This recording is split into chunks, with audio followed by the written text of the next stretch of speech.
celui que son ami Antoine Gosset-Grainville décrit comme potentiellement l'un des 10 plus grands patrons français de demain. Tu es le premier dans ta famille à faire des études supérieures, tu réussis Sciences Po, puis brillamment l'ENA, tu modernises l'image d'Europe 1, renforces sa présence numérique, fais progresser son chiffre d'affaires, ton image de patron rapide, efficace et déterminé se construit.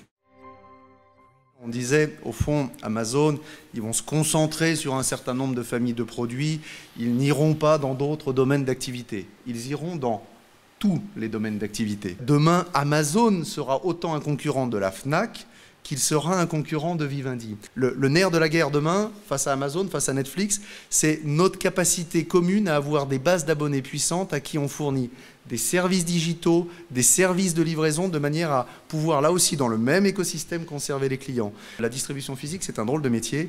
Ça a l'air extraordinairement facile. Et en fait, c'est des métiers, évidemment, comme vous le savez, retail is detail. C'est extrêmement complexe, c'est extrêmement précis. Dites à vos clients, vous aimez le commerce physique, le choix, la liberté de pouvoir commander partout et tout le temps. Nous avons un site internet puissant, des applications mobiles, etc. Vous aimez le magasin dans lequel vous avez une expérience client, du conseil, du service après-vente. Nous l'avons aussi. On va vous offrir les deux dans un même écosystème. Darty a cette capacité, cette image d'abord du contrat de confiance qui est extraordinairement puissant et puis la capacité du service après-vente.